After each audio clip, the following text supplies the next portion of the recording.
Hey, all my witches and other people watching. I hope you're all doing amazingly well on this Monday, May 17th, 2021. I'm coming to you from my cramped living room because family is inhabiting my temple room still. And I tried to film a video like over there at my kitchen table where the sunlight is, and it wasn't that it was unflattering, but there's something about just being in that beautiful direct sunlight that kind of catches my attention, and I end up being squirrely and I don't stay like on topic. So I have to come over here so that I'll like stay on topic with you all. And our topic that I would like to talk with you about today, and topics always meander with me, but I wanted to talk about covens. I can't fit it all into one video because this subject is so vast. And I wanted to talk about not only like the definitions of different types of covens and how one gets into a coven and how one kind of runs a coven and what it's like to be called to run a coven and like what kind of coven would that be, and because there's different groups. Yeah. As most of you know, I am coven trained in the 3 degrees of traditional Wicca in Blue Star Wicca, and ran a coven that is somewhat on hiatus still because of the pandemic, called Spiral Tour Coven. I do have a website. If you Google Spiral Tour Coven, it will come up. Ran that for about 8 years actively, and we're talking about kind of where we want to go with that in the future, because I'm also going to be doing a different project with 3 other 3rd degrees, one of which is not from my tradition, and we're kind of branching out and doing something that we feel called to do in partnership with the goddess Hecate and one of her consorts, Hermes. And so that's exciting, but it'll be like a new thing. We're going to take things from the old, from the traditions, not the old, because I'm still Blue Star, yo. I'm still here. Take things from both traditions that we represent and create something intentional with that. But so covens, even within a tradition, different covens have different protocols, different ways of organizing, different methods of induction, different requirements for elevation, different bylaws, different ways of handling things like conflict, disciplinary action, up to and including banishment or warlocking. There's a lot up to the people who run the coven. And if it's a traditional 3-degree Wiccan coven, that's going to be run by a high priestess and a high priest of the 3rd degree. A lot of people will base their bylaws for their coven, when they're hiving a coven, on the bylaws of the coven that trained them. And at first I did that too. I mean, it's perfectly serviceable to do that. But as you run a coven, you will begin to realize certain things that you think should go into your charter, your bylaws, your protocols, whatever those may be. You will begin to form opinions based on lived experience, where you can say, I can improve on this as a high priestess or a high priest. And hopefully you will take into account the opinions of your initiates. I try to do that. I mean, the last buck stop is at me, but I still want to hear what people have to say, and if they're compelling enough, they certainly can change my mind. But there are other kinds of covens. There are eclectic covens that aren't based on any degree system. Some of them are religious covens, some of them are secular covens. Certainly the project that I'm going to be working on with the 3 other thirds, we're going to have a radically different set of guidelines for how we take people into the coven and agree to grant them membership. That group is going to have a black ball system, black and white. We have black and white marbles, and everybody in the coven, after getting to know the person through the ways that we decide are important to us, there will be a vote, and if there's even one black ball in there, the answer is no. The coven that I ran in Blue Star Wicca was run really differently than that, and it was more like a getting to know you dating type thing. If somebody expressed interest, they would meet with either me or the high priest or a coven representative, an initiate certainly, um, and they would like meet at a coffee shop. They would be able to read the bylaws. They would then be possibly invited as a guest to a specific event. The inner court and outer court would be informed that we have a guest.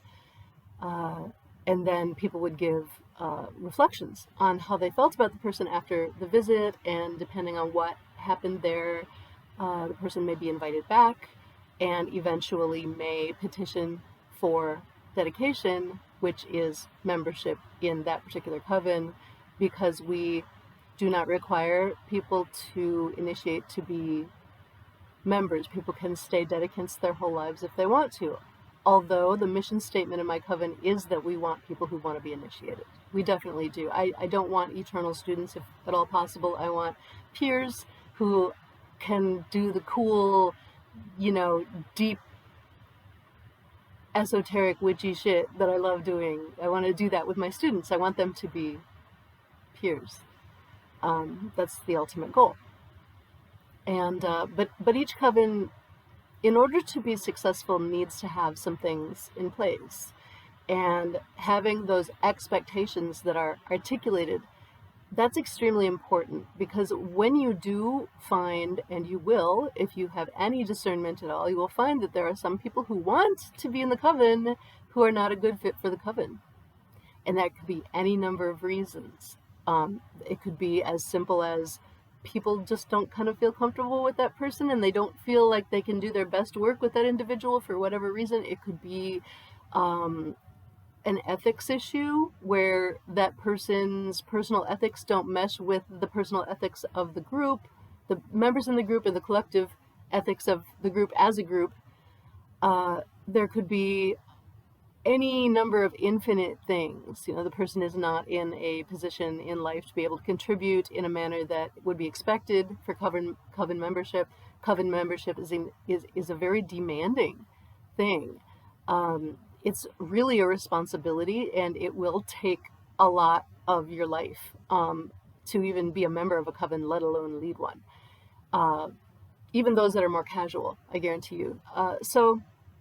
But even if you're an eclectic coven, let's say that rather than being an organized, chartered religious congregation led by licensed, ordained clergy of the third degree, such as what happens in my tradition and in a lot of traditions, let's say that you want an eclectic coven. Let's say that you want a democratic group of witches who get together and do agreed upon spellcraft together and study witchcraft together in whatever form makes sense to you. That can be a coven too.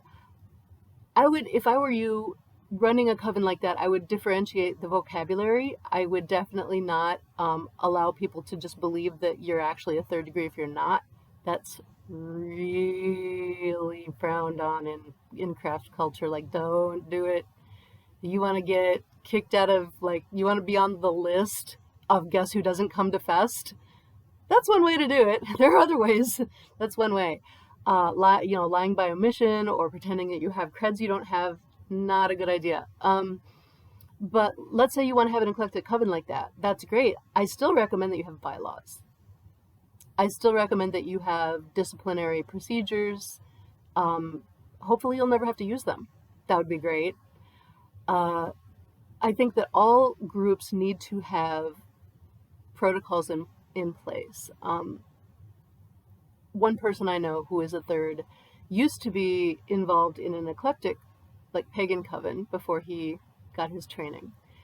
And he said that nobody would ever make a decision, and people would sit around and him and haw, and they wouldn't vote when they were asked to vote, and they wouldn't step up to the plate. And I told him, I said, here's the thing I would do in that situation.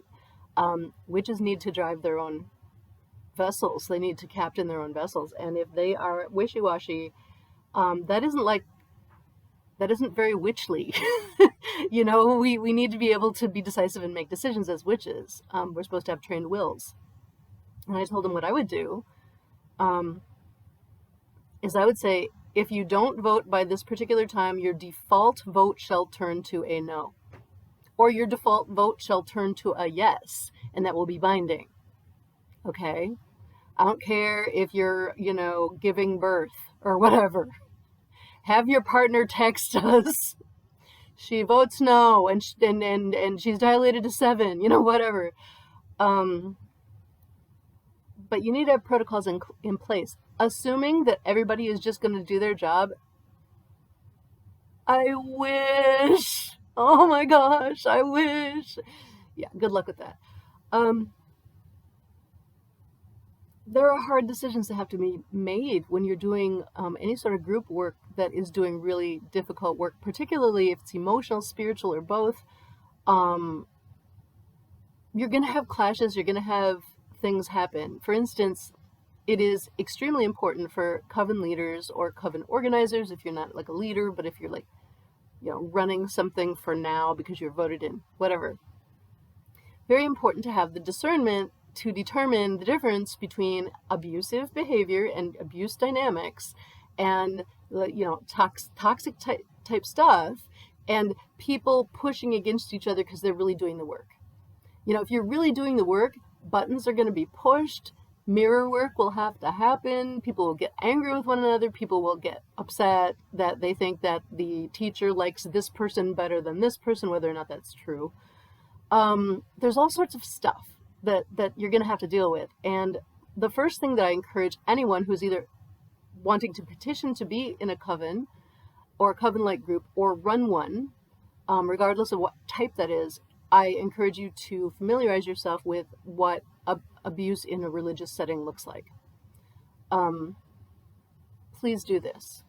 This is very, very important stuff. We need it for a number of reasons. We need to make sure that we ourselves are not behaving abusively. We need to be aware of red flags, both in a group dynamic and in a potential seeker. Sometimes we will get seekers who seek initiation and or high priesthood because they want the clout, the power that they perceive. A lot of them are very disappointed when they find out that the power they receive is they have the right to do everybody's dishes after a ritual.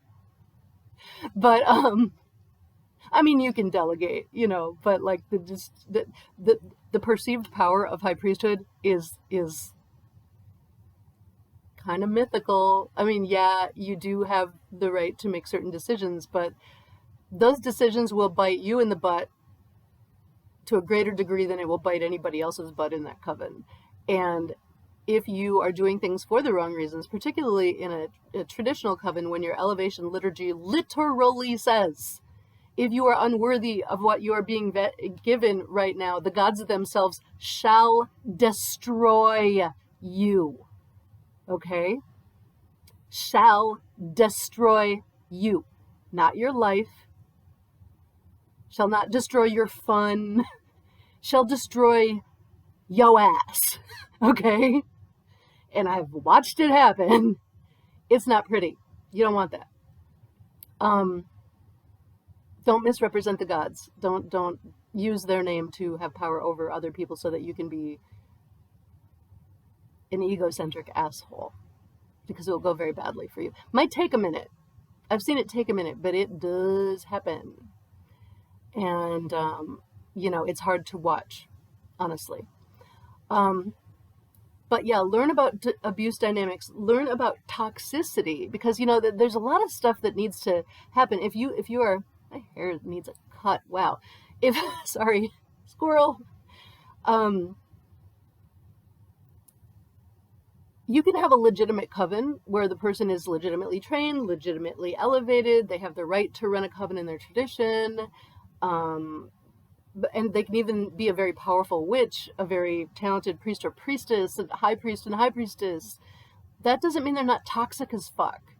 Okay, like you can be toxic as fuck and be all of those great things. And I've seen that too. There are a couple people who've been disinvited from my tradition who were undoubtedly some of the most talented priests and priestesses I've ever met. myself included. And yet, if you have these other things that are problematic with your behavior and you're causing emotional harm, or you're using your station to harm others as opposed to serve them, that's toxic. And students need to be able to recognize that and vote with their feet and keep themselves safe. Um, I would look for red flags. Okay, I would look for red flags like people acting afraid of the leadership, walking on eggshells. We don't say that in front of her. Shh, she can't. We don't. Just that huge red flag. If they're hiding stuff and walking on eggshells, run, run far, fast. Don't look back. If there's a lot of overtly sexual, okay, this is hinky because we're sex positive, right? Wicca specifically, but paganism in general, usually sex positive. We talk about being sex positive. We talk about what that means. I've done a video on sex positivity, I think more than once. You can watch that for that piece. But like, if it is implied that sexual interaction has to happen, or you can't come in and you're not really okay with that, like already like poly party in the house, lots of lovers, love to have that. If you're not already like that, that's probably not the group for you. And even if you are like that, it may be exacerbating some things in your life that you might be possibly using that dynamic to avoid looking at something. Or you may not. You might be the happiest, most well-balanced person in the world. I don't know. But yeah, to me, people who are expecting sexual contact, it's a big no for me. There's not a lot of those. There's really not. But the ones who do, that really rely heavily on the older Gardner writings that say, it says right here, you're supposed to sleep with your students. It's like, yeah, okay, Uncle Jerry said that once. He was fucked up. I'm sorry. My coven, you sleep with your student, you're out.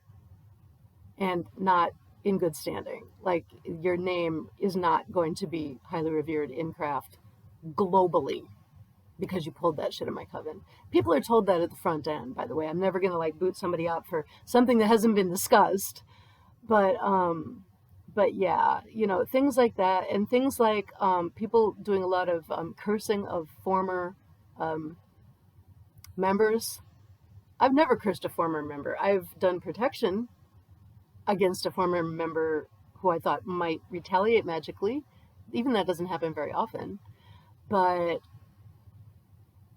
watch for that stuff, doing that stuff. Even uncontrolled,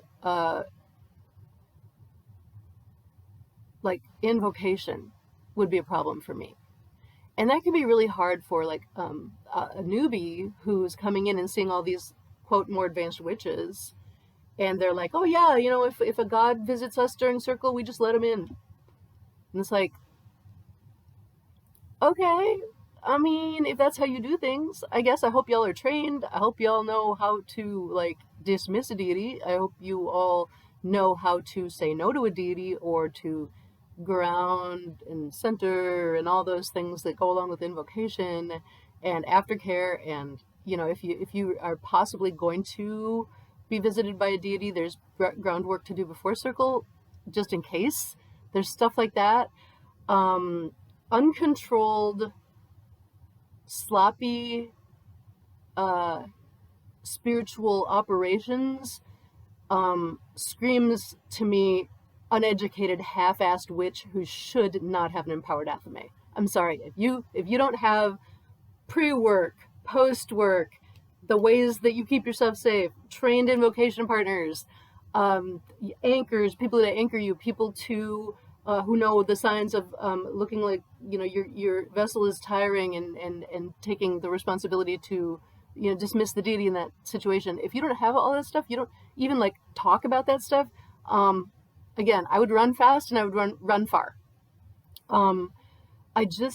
There's a lot of stuff that can go wrong when you're doing spiritual operations, And this is why training is very important to me. As a matter of fact, I would go so far as to say that even if you want to, say, start a democratic, eclectic, um, secular coven, okay, that looks nothing like my coven, it's not religious, it's not extremely oath bound, things like that, I still would encourage a person or persons in that group or who want to form that group to get some form of training somewhere, whether that's through the Karelian nativist correspondence courses, or through, a non-Wiccan pagan organization of some kind, through Cherry Hill Seminary on the East Coast, which has distance learning.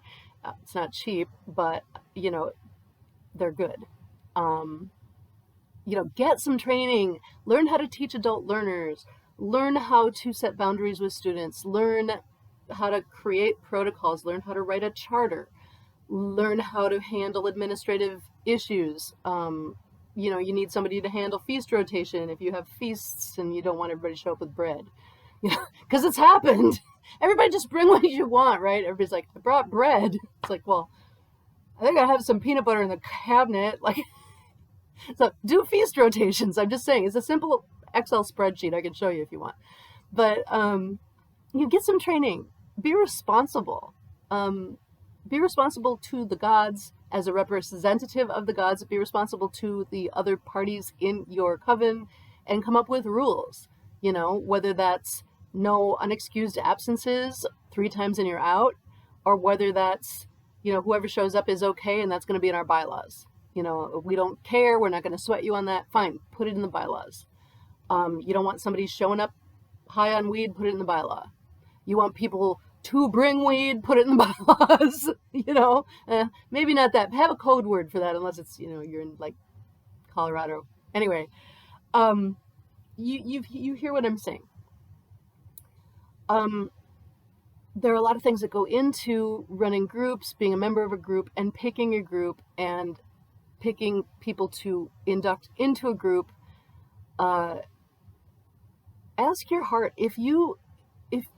So I've seen people who want a coven so badly, right? They really want a coven home. They've wanted it for years.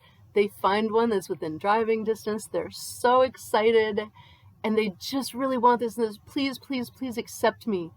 I'm going to do everything I can to be the very best member I can be, and I'm always going to respect the coven, and I'm going to respect everybody in it, and I feel like the gods want me to have a coven home. You just want it so badly that you don't want to look at red flags. You don't want to see. You will ignore your gut instinct, where you just get a funny vibe off that guy over there.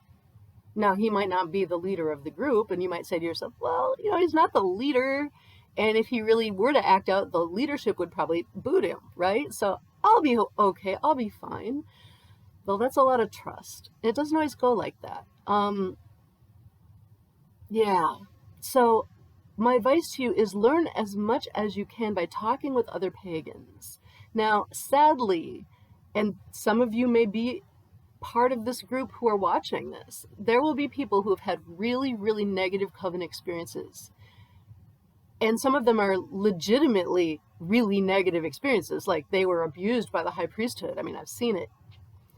And they're like, covens suck, covens are horrible, covens are power-mongering groups that are unfair, and they violate people's rights, and stay the hell away from them.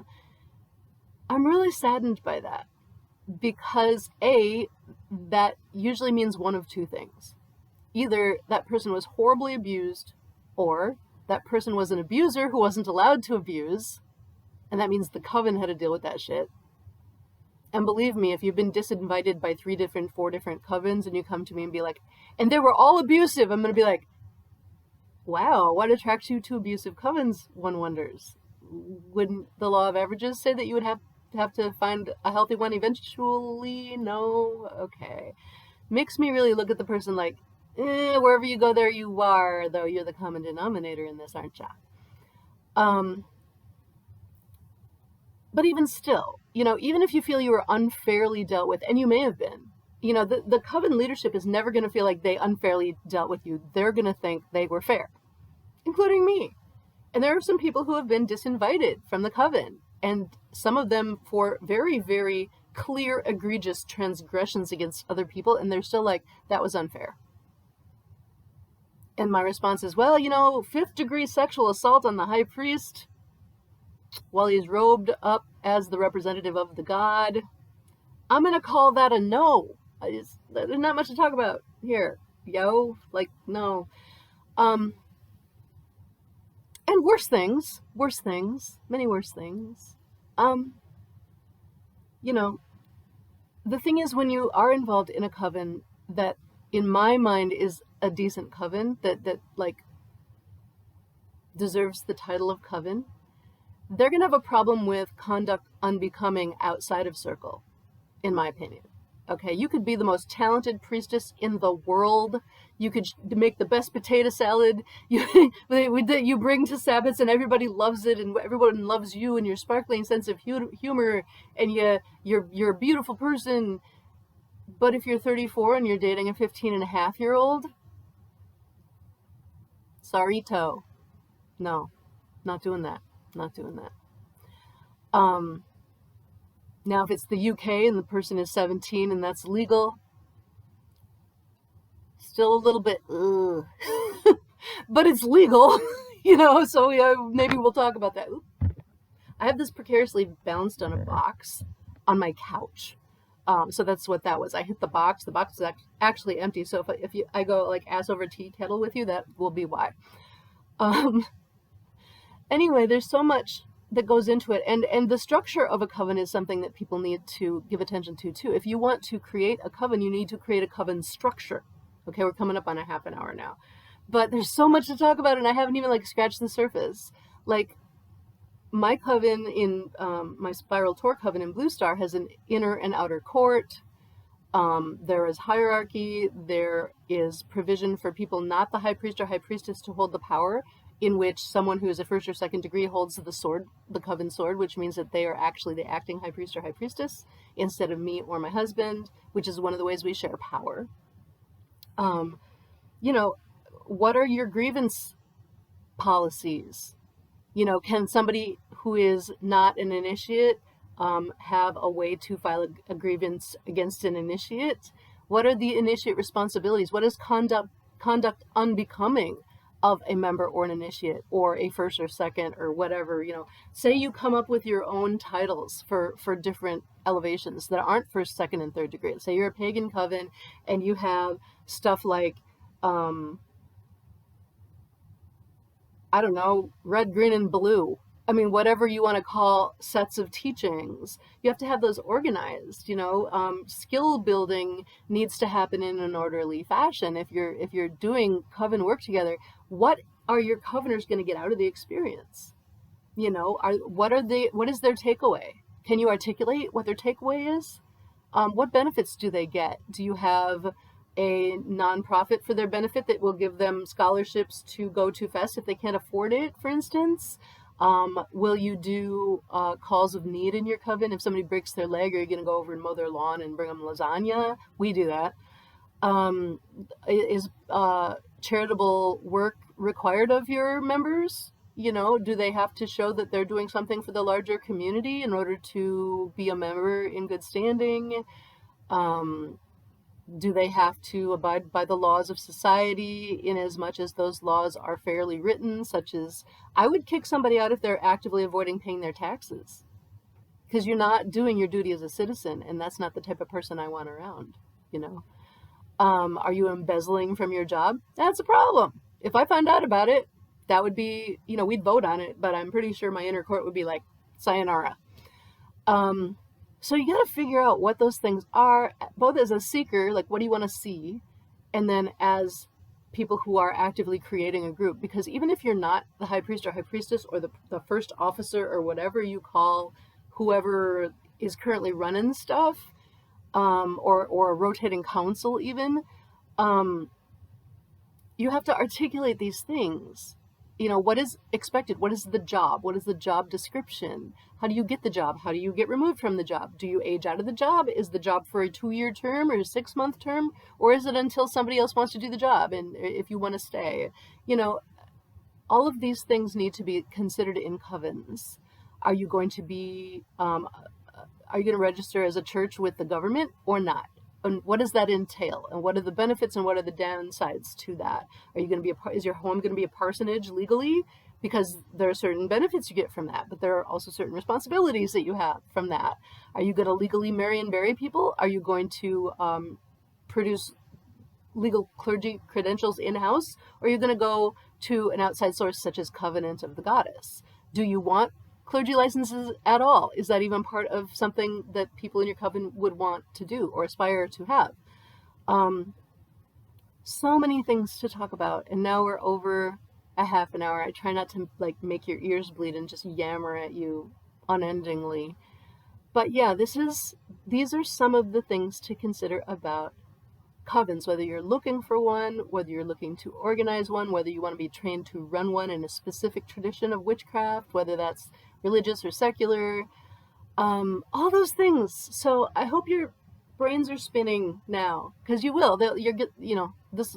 You might want to watch this a couple times, maybe, and we'll talk more about things like, how do you go about deciding either on your own or democratically what your coven structure is going to be. How do you write bylaws? How do you write protocols? At what point do you share those with people? There's so much. So anyway, my folks who are watching, I hope that this has been at least thought-provoking for some of you who may not have been in covens before or who have. I would love to hear from people who have been in covens what they think of what I just said. And up to and including, Kristen, you're full of shit. Because you can say that to me. You can. And I'll be like, tell me more. Tell me why I'm full of shit. I want to know. All right. Lovely day in the Midwest here. 6:36 in the evening. Sun is still shining brightly. It's been a beautiful day here. I hope wherever you are, you're staying safe and healthy. I hope that you are happy today. And I hope that you remain blessed. All of you, all of us. See you next time.